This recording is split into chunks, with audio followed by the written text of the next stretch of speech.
Hello, everyone. This is Dr. Roger Paul, and tonight we will continue our study on paper 38, The Ministering Spirits of the Local Universe. And we are on section 7, I believe. Here, let me get down here. Nope, we're on section 6. Seraphic organization, and that starts on page 421 of the original book. And that's paper 38, section 6, paragraph 1. Let's say a little prayer and we'll get started. Father, thank you for bringing us together tonight that we might study your wonderful revelation. We thank you for the opportunity to do this and to share it with others, that we might become better universe citizens and ready to go to the mansion worlds. Pray that you'll open our hearts and minds this holiday season coming up, and bless us with your wonderful presence every day. We say this in the name of your son, Michael, Jesus of Nazareth. Amen. Okay. We are not on Seraphic organization, are we? Did we cover this last time? I got up to number 3, unrevealed angels. Yes. We're studying that. So I'm trying to start out on the wrong place here. That's what I Did we talk about?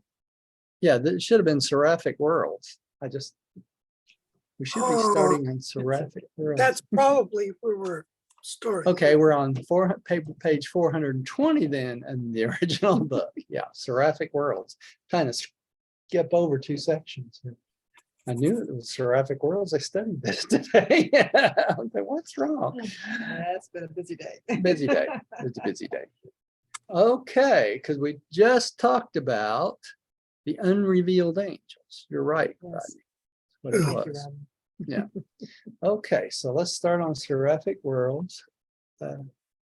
Diane, you want to start with that first? For the Seraphic worlds. The 9th group of 7 primary spheres in the Salvington circuit are the worlds of the Seraphim. Each of these worlds has 6 tributary satellites, whereon are the special schools devoted to all phases of Seraphic training, while the Seraphim have access to all 49 worlds comprising this group of Salvington spheres. They exclusively occupy only the first cluster of 7. The remaining 6 clusters are occupied by the 6 orders of angelic associates, unrevealed on Urantia. Each such group maintains headquarters on one of these 6 primary worlds and carries on specialized activities on the 6 tributary satellites. Each angelic order has free access to all the worlds of these 7 diverse groups. Okay, so as we talked about last time, there's 6 groups of unrevealed angels. So these worlds that surround Salvington for the Seraphim, the very first one, the primary sphere, and the 6 satellites that surround it are for the Nebadon, our local universe Seraphim. Okay, only that one world and the 6 satellites. Now they have access to all 49 spheres, but the other 6 spheres and their satellites are for the unrevealed class of angels. Okay, so that's where they live. But the Seraphim lives on the very first one and its 6 surrounding spheres. All right. Let's go on. Let me take this one paragraph and then Jane can take the other. These headquarter worlds are among the magnificent realms of Nebadon. The Seraphic estates are characterized by both beauty and vastness. Here, each Seraphim has a real home. A home means the domicile of 2 Seraphim because they live in pairs. All right, so they live in pairs on this world. All right, Jane, would you take the next one? Okay. Though not male and female, as are the material sons and the mortal races, Seraphim are negative and positive. In the majority of assignments, it requires 2 angels to accomplish the task. When they are not encircuited, they can work alone. Neither do they require complements of being when stationary. Ordinarily, they retain their original complements of being, but not necessarily. Such associations are primarily necessitated by function.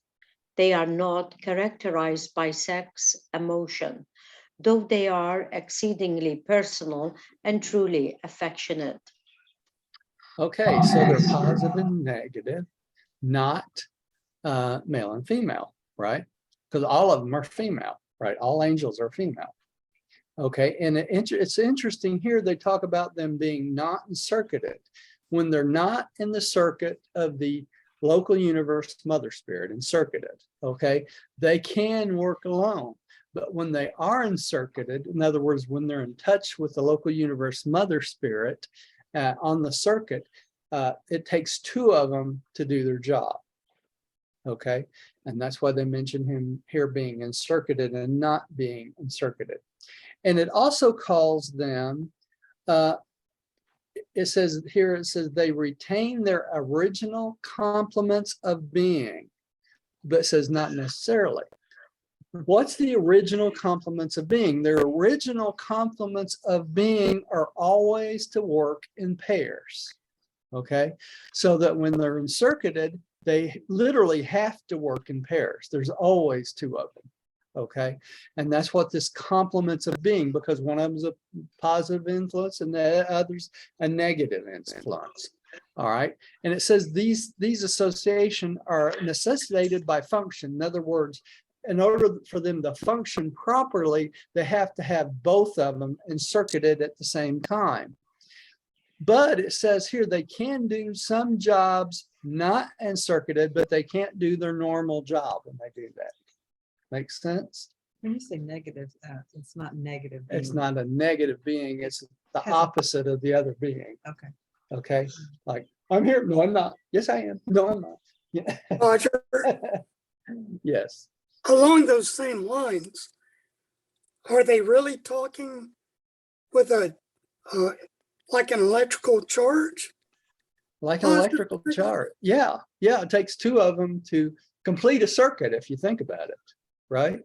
Okay. Think of it like a atom, right? You can't have an atom without what? Neutrons, positrons, right? No. So they have to have all the molecules to make it function right.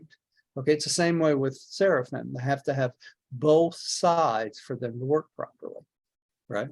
And then my other question was, you skipped one portion of a sentence. It says neither do they require complements of being when stationary. When What's that? when they're if they're moving, they have to always be encircuited. In other words, to move along the circuits like Seraphim do, they have to be encircuited. Okay, but if they're stationary and they're not moving through the circuits, it's not a necessity for them to both be there at the same time. Makes sense? Okay. Yeah, Jane. Is that because they're not actually at work? Yes, it's because they're not actually functioning in their normal capacity. They would be So it's resting. not necessary. Right. A good example, let me give you a good example of this. You don't think about things like this until they start talking about this. But, the job of a seraphim, well, they're our guardian angel, right? That's why they call them guardian angels. The job of a seraphim is not to watch over us to keep us out of trouble. Okay. Like you see all the movies like Clarence and It's a Wonderful Life. That's not their job. Okay. Their job is to put difficult situations in our pathway so that we can learn spiritual lessons. And they do this, who knows, how they actually do it. They don't actually move physical matter. They give us thoughts to make us go in the direction in which they want us to go. Now, in order to do that, it only takes one of them, but the other one has to be present. Okay, so if one's at rest, the other can do the job of the pair. Make sense? So if both of them are with you all the time, if one's sleeping or resting or taking in energy or however they do it, the other can be working, doing the job of being your guardian seraphim. Now, when the other gets done with his rest, they can just switch positions, and then the other takes up the job the other one just started. Make sense? So they're always there together. They're not always working on us or helping us all the time. Now, another thing about this is we're going to find out when we get to the cherubim and the seraphim in a minute. When we're assigned guardian seraphim, we're assigned two pairs, two seraphim and a cherubim and seraphim. That's two separate pairs. Now, the cherubim and seraphim takes over the job of the guardian of record when one of them is resting. Okay, so both of them can be active at the same time. When both of them are active, one is responsible to be the guardian of record of that individual all the time that individual's awake. Okay, and the guardian of record records everything that happens in your life. All right, now why this is important is this: when one of them is resting, okay, and the other takes over, the guardian of record position is taken over by the cherubim. Okay, so you have a guardian of record active constantly. You never have a period or a moment in your life when one of the two pairs is not recording you. Do they also read our minds? They can read our minds. They can't communicate directly with our minds, supposedly. They don't live within our minds like the thought adjuster does. They're considered an outside influence. Now, how they do that, they don't explain, right? But we know they don't invade the human mind. They say that. Okay, so they influence in some way outside of that. Now, in case of an emergency, they can move physical matter. Okay, but they usually do this by a midwayer when they do that. They usually don't personally do that themselves. And in order for them to move physical matter, they have to be authorized to do so by an archangel of the planet. So when this truck ran into us and hurt us. And hurt us, yeah, like they did. Yeah, Where were they? Just watching? they were watching. Yeah, there's accidents of time. They would have not kept me from dying. Roger, Right. that's along the same lines as the comment question I was gonna make, because like before we go on a long trip, my mother and I, she always asked me to pray for a guardian angel. Yeah, But I don't think that that's what they that's not do. their job. Yeah, They that's not their job. Yeah, Our soul, right? right. They guard our soul. And you think of guardian angel, they should have probably called them guardians of destiny more than anything else, because what they do is they guard your destiny to get to the mansion worlds. Okay, and that would probably have been a better term, because they don't guard us from accidents. They don't step in if a car gets ready to run over you, it's going to run over you, right?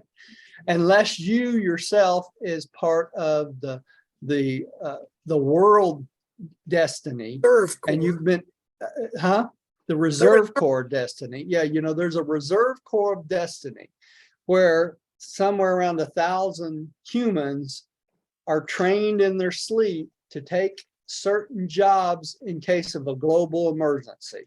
Okay, and if that happens, the thought adjuster assumes control of your mind, does whatever job it is that needs to be done, okay, You're not conscious of this. And then soon as it's done, it gives your control back over to your mind. And these are called, just like Rodney said, help me again, Rodney. Reserve Corps. Reserve Corps of Destiny. That's right. And these are humans. Okay. And you're trained in your sleep for these jobs. You don't even know you're being trained. Okay. And so there's around 1,000 of these on the planet all the time. Someone dies, they assign somebody else to take over that job. But the point I want to make is this: guardian angels have been misassumed what they do. They aren't there to guard your life and make sure you make it through life. Whether you continue on with this life, unless you're part of the Reserve Corps of Destiny, doesn't matter. Okay, because you're going to go on to the mansion world. You don't die. You die physically. You go on mentally to the mansion worlds, right? So there's really no reason, logical reason, to keep a person on a planet. If you walk in your house and you got a gas leak and you light a match, it's going to blow up and you're going to die, right? That's the physical matter of life, right? They don't keep you from dying. But what they do is guard your life and make sure that your soul gets to the mansion world. That's their job. Make sense? And Roger, one other thing here, just so you don't lose anyone, the Reserve Corps, what is the purpose? They are trained for global emergency situations where they need a physical human being to do a specific job. Okay? If there was a job that needed to be done by a physical human being, not a midwayer, not an angel, or somebody that can just manipulate matter, if they needed an actual physical person, they would assign that to a Reserve Corps of Destiny, and that person would do that job unconscious that they've ever done it. For instance, want me to give you a for instance? Yeah. Yes. Everybody? Yeah. Is that okay? Yes. Yeah. Let's say I was stationed down in Key West when I was in the Navy, right? I went in down there as a jet engine mechanic. If someone down there decided to shoot off a nuclear weapon that was not authorized, they may have used somebody like me that was in a Reserve Corps Destiny, if I was, which I'm not stating I am. They could use somebody like me to walk in a base because I have a clearance. I could get in the base, I could walk in and keep somebody from hitting the button. Right? Now, let me give you another example of that.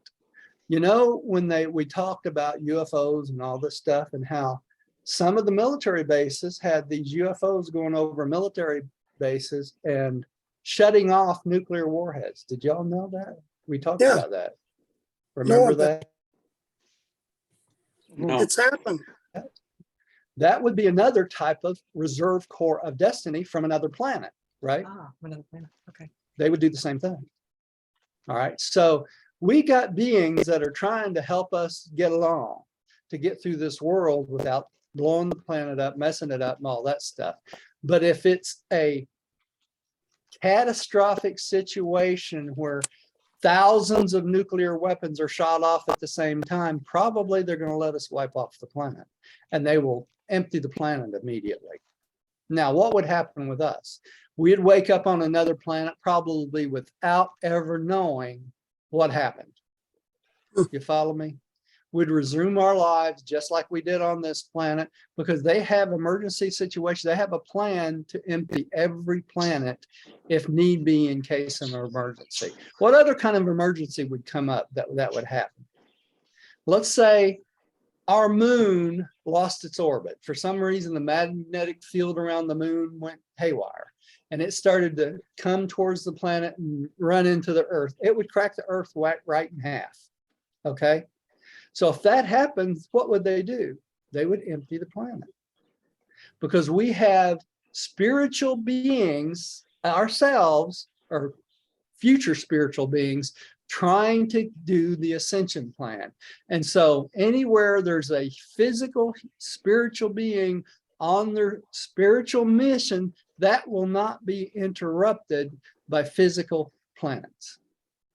Make sense? It's reassuring, but you still don't want to cause it to happen.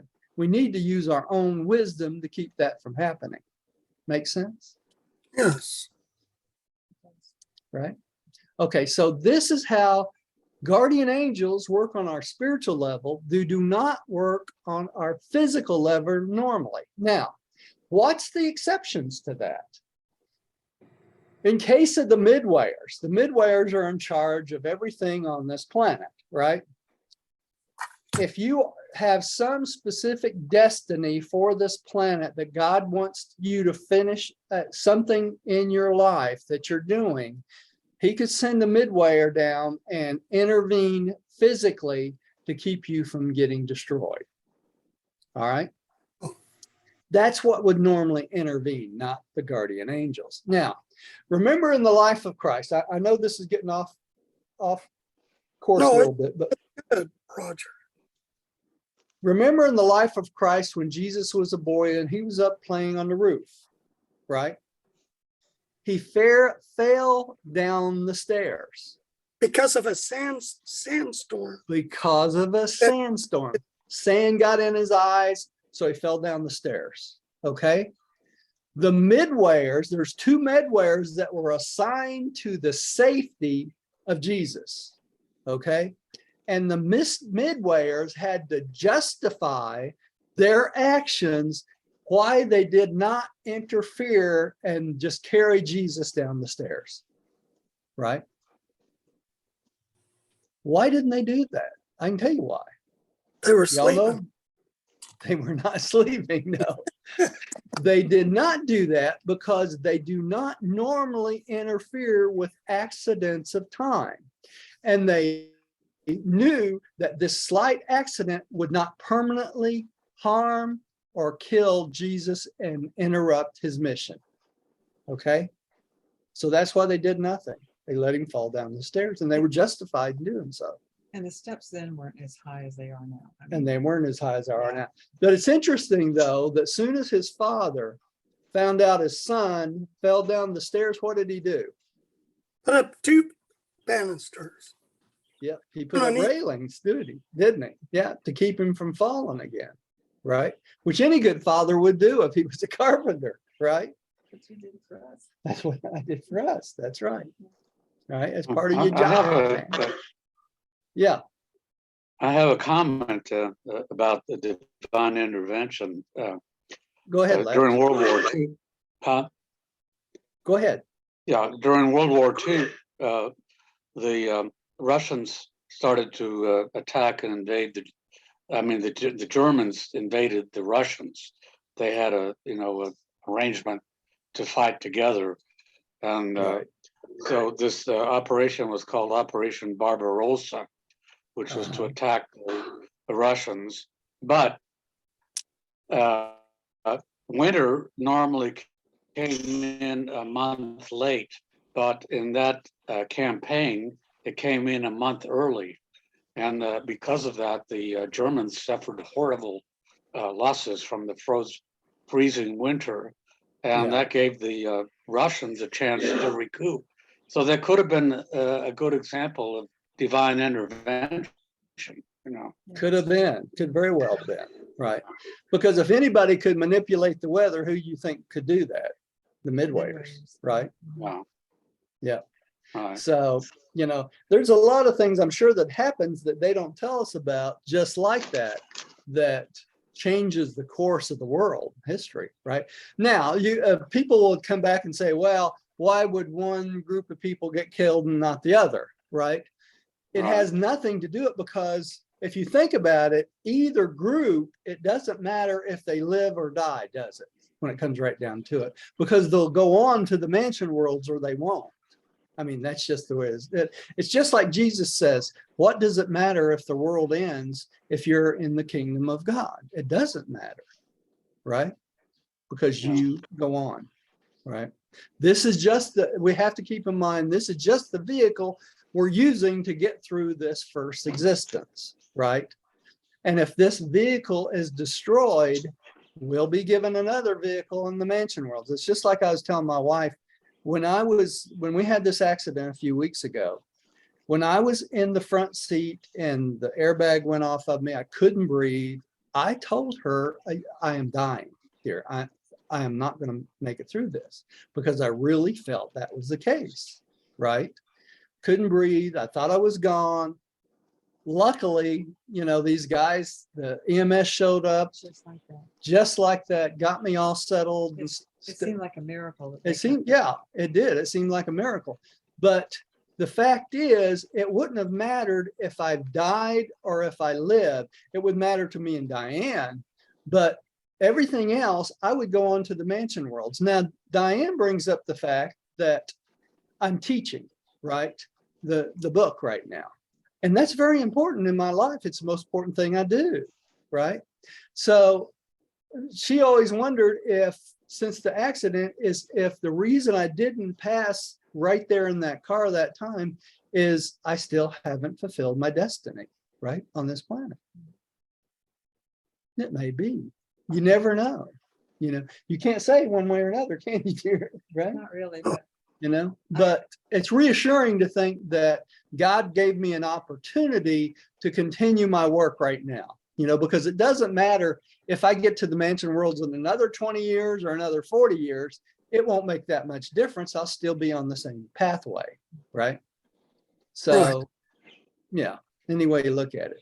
Now, the opportunity I have now to teach others about the book is the most precious thing in my life. It really is, because that's my job next to my wife, right? And taking care of kids. Right. Okay. All right, let's keep going. Boy, that was a way off base, wasn't it? That's fine. You covered well, though. thank you, Letch. Thanks. Okay, so let's go on to the next one. Letch, I think you're in the next up. Okay, which one? I think it's besides designated homes. Right. Okay. Besides designating homes, Seraphim also have group, company, battalion, and unit headquarters. They foregather for reunions every millennium, and are all present in accordance with the time of their creation. If a seraphim bears responsibilities which forbid absence from duty, she alternates attendance with her complement, being relieved by a seraphim of another birth date. Each seraphic partner is thereby present at least every other reunion. Okay, think about this. If you have two pairs of seraphim, right? And one of them wanted to go to a reunion, the complement has to take over the job, but that's not all that has to happen, is it? Because someone has to be their complement of the complement of rest, doesn't it? Mhm. So that's what they're talking about here. It says being relieved by a seraphim of another birth date. Okay, so another pair of seraphim, one of them could go to the reunion just like one of them out of the first pair could, and the other could take the job of the opposite. You follow me? So both of them would have a complement of rest during that period of time. So never can they both be gone from a person at the same time. You follow me? Okay, and that's the way it works. All right, seraphic training. Rodney, would you take the next one, please? Hey, Yes. Gary. Hey, Gary. Seraphim spend their first millennium as non-commissioned observers on Salvington and its associated world schools. The second millennium is spent on the seraphic worlds of the Salvington circuit. Their central training school is now presided over by the first 100,000 Nebadon Seraphim. And at their head is the original or firstborn angel of this local universe. The first created group of Nebadon Seraphim were trained by a corps of 1,000 Seraphim from Avalon. Subsequently, our angels have been taught by their own seniors. The Melchizedeks also have a large number in the education and training of all local universe angels, Seraphim, Cherubim, and Seraphim. Okay, so you notice there's Avalon again. You see that? You know, we borrowed some angels from Avalon to get ours going, basically, right? So the first Seraphim that went through training were trained by, helped along and trained by these Avalon Seraphim. Okay, and then after the first 100,000 were trained, then all other angels after that are trained by our own angels. So the Seraphim trained the Seraphim, and probably the Seraphim trained the Cherubim and Seraphim same time, right? So there's always someone there on that central training school, that first orb and its 6 satellites training Seraphim constantly, right? Because we know they're being created on constantly. All right. So, Roger, that's it. Yeah. Avalon is just another universe. Another local, it's the closest local universe to us. Okay.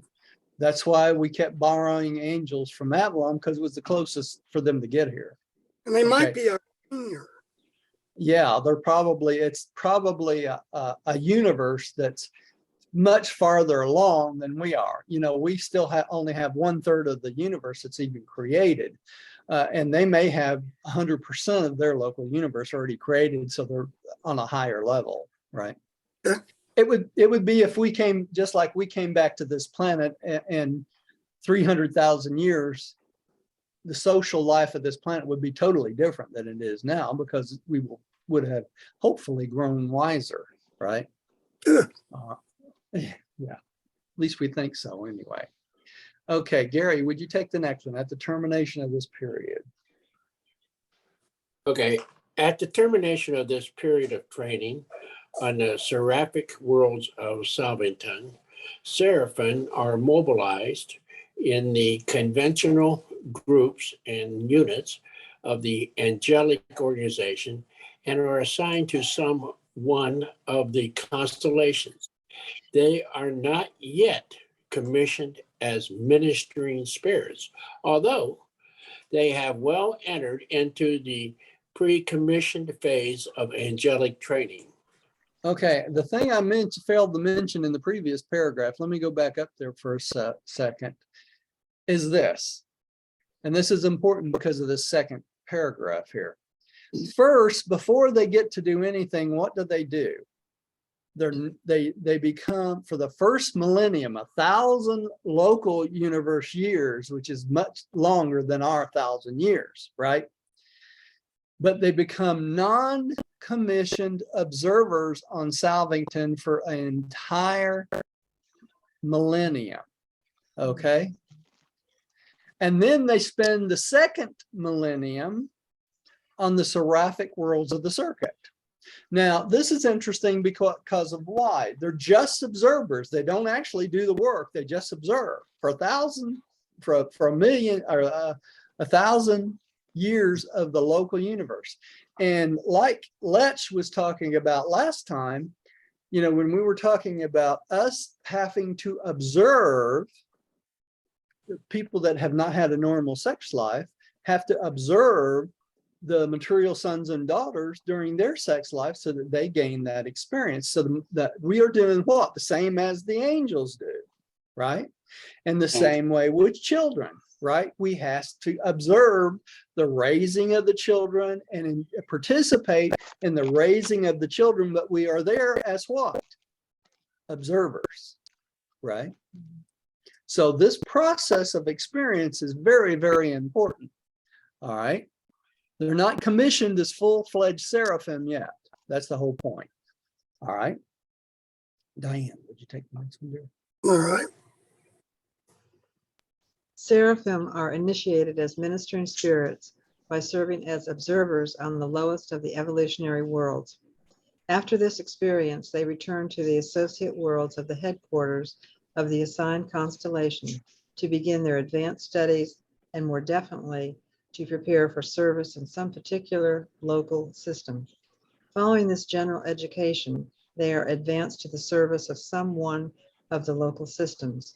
On the architectural worlds associated with the capital of some Nebadon system, our Seraphim complete their training and are commissioned as ministering spirits of time.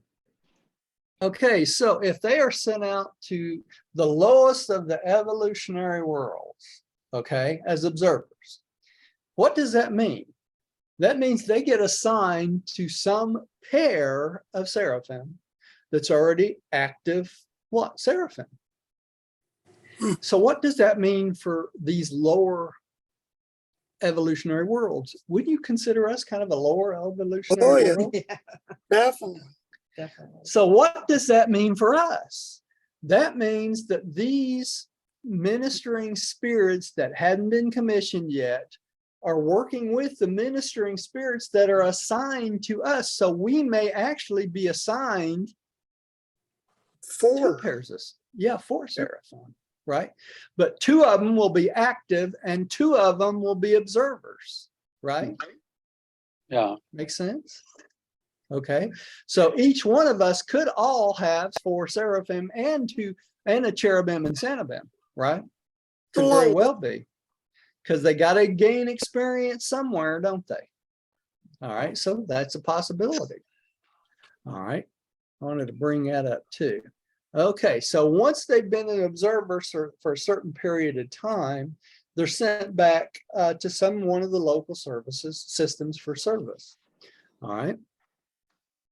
Let's see here, Jane, I believe you're up next. When one seraphim are commissioned, they may range all Nebadon, even Orvanton, on assignment. Their work in the universe is without bounds and limitations. They are closely associated with the material creatures of the worlds and are ever in the service of the lower orders of spiritual personalities, making contact between these beings of the spirit world and the mortals of the material realm. Okay, so they could be assigned anywhere in our local universe, right? And they can be assigned to us. All right, now we're going to step into the Seraphic organization, how they're put together in groups and stuff. So, Letch, would you take the first one there? Okay.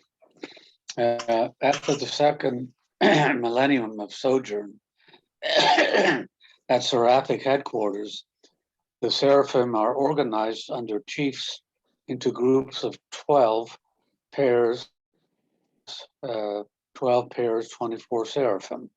And 12 such groups constitute a company, 144 pairs, 288 Seraphim, which is commanded by a leader.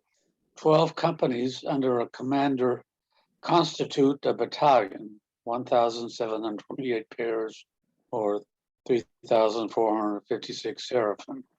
And 12 battalions under a director equal a Seraphic unit, 20,736, 41,472 individuals, while 12 units subject to the command of a supervisor constitute a legion numbering 248,832 pairs, or 497,664 individuals. Jesus alluded to such a group of angels that night in the Garden of Gethsemane when he said, "I can even now ask my Father, and he will presently give me more than 12 legions of angels." That's a lot of angels. A lot of angels. And it's interesting too, in the middle of this paragraph, when they talk about 12 battalions under a director, okay, equal a Seraphic unit. A Seraphic unit is 41,472 individuals. Guess what that number is? That's the same number that the seraphim are created in groups of. Hmm. Okay, exact same number. Okay, when the local universe Mother Spirit creates them. Now, this is a nice little chart that I put in here years ago. Okay, and it breaks down the pairs. Notice here, one company of the armies, they call them the armies of Nebadon. One company is 144 pairs. A battalion is 1,728 pairs. A legion is 248,832 pairs. Oh, I skipped over a unit. A unit is 20,736 pairs. And then a legion's 248,832 pairs. So all of these you double to see exactly how many angels there are, right? A host is 2,985,984 pairs. An army, one army, is 35,831,858 pairs. So that would be over 70 million individual angels, right? Wow. And then they have the armies, which are under the supreme commander of Gabriel, right? That's a lot of angels, right? They got a lot of beings there, right? And Rod, what was that, Rodney? Wonder if there would ever be a reason to have an army of angels. You want me to give you an example Yes. where you would need an army of angels? Let's say when Lucifer rebelled, okay? During the rebellion, he started using the beings that were rebelling to do physical damage to the local universe. Okay? If that was to happen, then Gabriel could send in an entire army or even a legion of angels to stop it. Now you're saying, excuse me, Yeah, go ahead, Gary. so you're saying like when they had the Black Lives Matter riots and out west, okay, when Yeah. they was doing damage to the buildings and the structures, if Lucifer had tried to do that, Gabriel would have sent in a host of Seraphic angels and knocked it down. Well, so they would restrain them, Gary. And they're capable of doing that, physically restraining them as beings. Okay. That's why the angelic core, like an archangel, is so powerful. If they send an archangel out to pick you up, you don't have any choice. Okay. They have physical control over you. They can take you anywhere they want to take you. Okay. So it's their backup system in a local universe to control things when it gets out of hand. Now, what happens if it would get out of hand to the point where the angels could not control it? Then the Creator Son has the right to recall his entire local universe materially. So everything would immediately cease to exist. Wonder if that's ever happened. Then he I would don't know. start over again. Huh? Would he start all It'd over start again? all over again. That's right. But a Creator Son has that power. That's why they call them sovereigns. Okay. They're the only beings in a local universe that has that power. The being that he would use to exercise that power would be whom? Gabriel, right? And the armies of heaven. Makes sense? That's why they tell it to us that way. It's probably something called something totally different when we get to the mansion worlds. They tell us this in this way because we understand armies, units, legions, things like that from our own history, right? Battles. And that's why they relate it in this way. right? So when Jesus said 12 legions of angels, he did that so that when it's related to humans, they would know what the heck he was talking about, Correct. right? All right, Rodney, would you take the next paragraph, the 12 legions of angels? Yes, of course. 12 legions of angels comprise a host numbering 2,985,984 pairs, or 5,971,968 individuals. And 12 such hosts,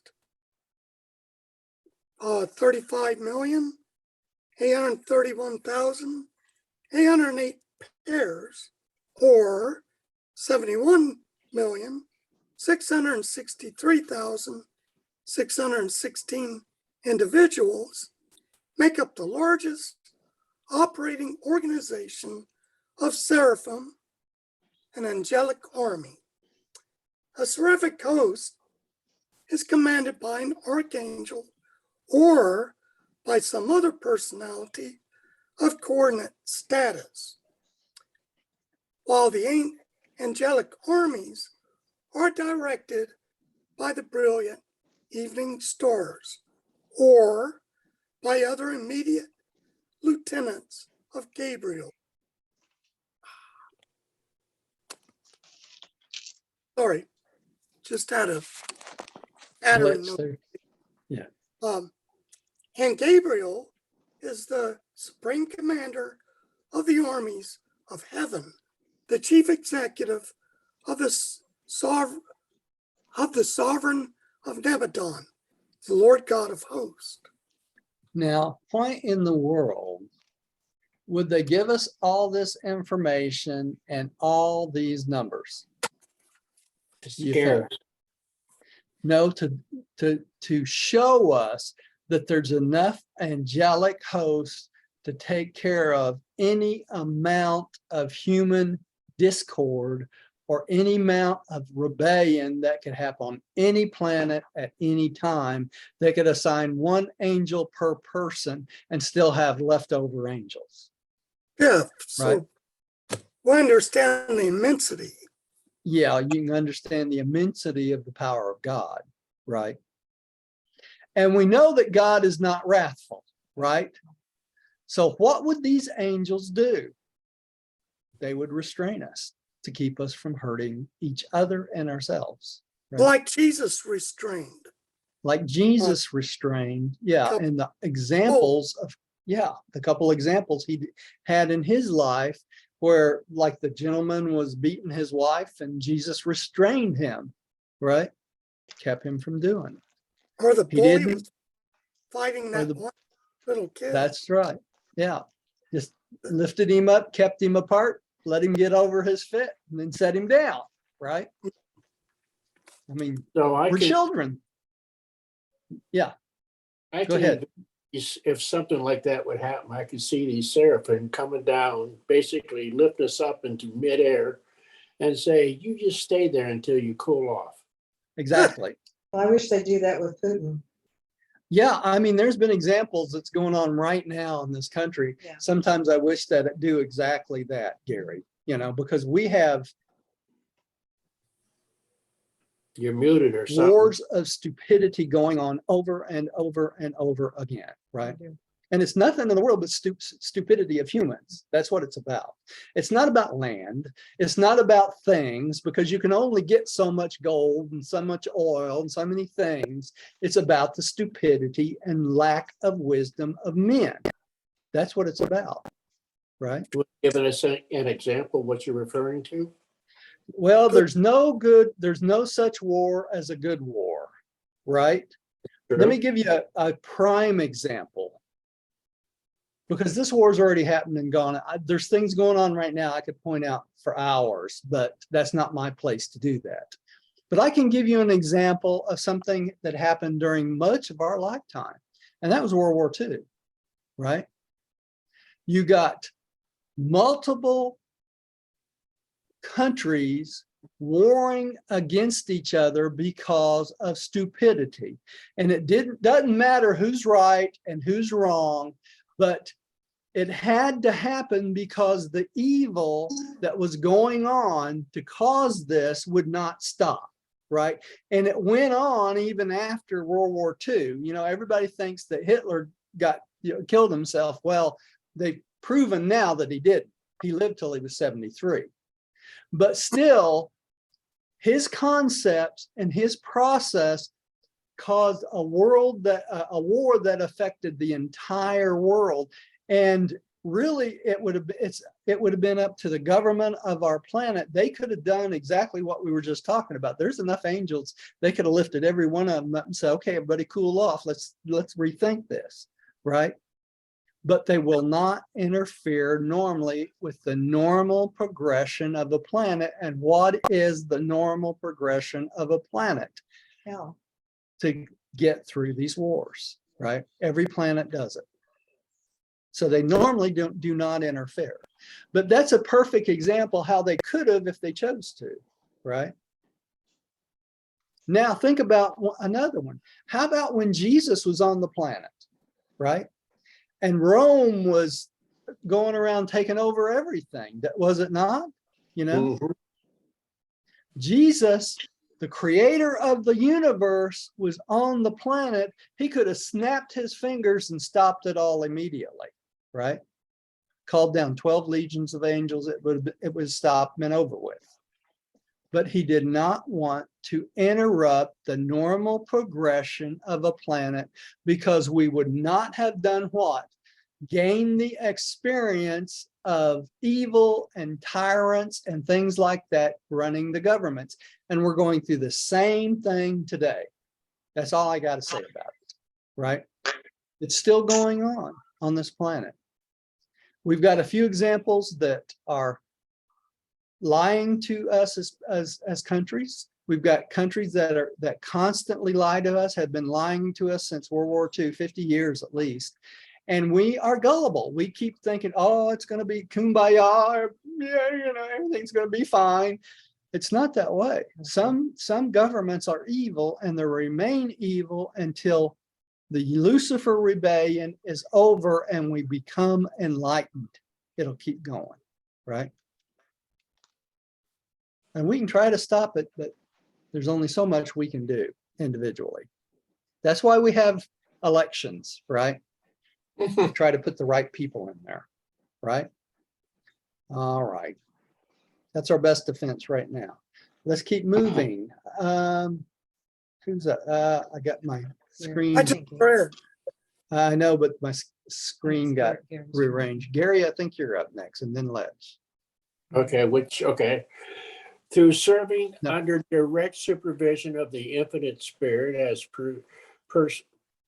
personalized on Salvington, since the bestowal of Michael on Urantia, Seraphim, and all other local universe orders have been subject to the sovereignty of the Master Son.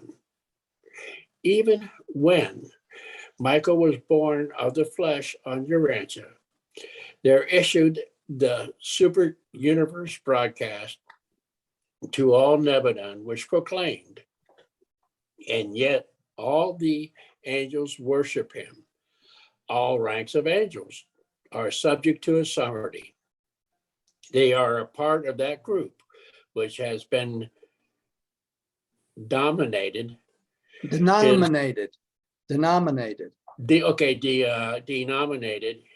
his mighty angels. Now, this is a super universe broadcast, not a local universe broadcast, a super universe broadcast that states that we have a master son that's in his final bestowal. So let all the angels worship him, which puts all the angel under his control. So he could have called out 12 legions of angels at any time, right? And here's a picture of the Caligaster 100 and the volunteers. I don't know why, I don't remember why I put that in there, but I had a reason when I did. Long gone, many years ago.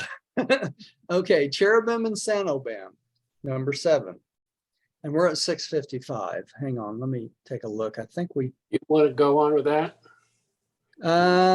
not with just 5 minutes. Let's take that up next time, and we should be able to finish this off next time, I believe. If I don't get off on too many tangents next time. Hmm. Let's see. Yeah, we're not going to get very far as 5 more minutes here. So let's take it up on section 7, cherubim and Sanobam next time. Okay.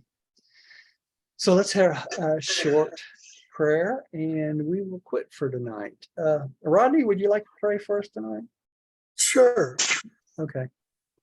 Heavenly Father, we give thanks for the opportunity that we've had to come together again to study this wonderful revelation. It's been good to know, to learn about the ministering local spirits of our local system and the angels. Roger does a very good job at this, and we're very thankful that he's got the time to explain this in more in detail to us. And we ask that we're able to retain much of this knowledge so that we can share it with family and friends. We say this in the name of Michael Nebadon, Jesus of Nazareth. Amen. Amen. And And Thank you, let me, Rodney. thank you all at home who joined us. Let Thank me you. stop our live Thank you, Roger. Facebook. Stop our recording here.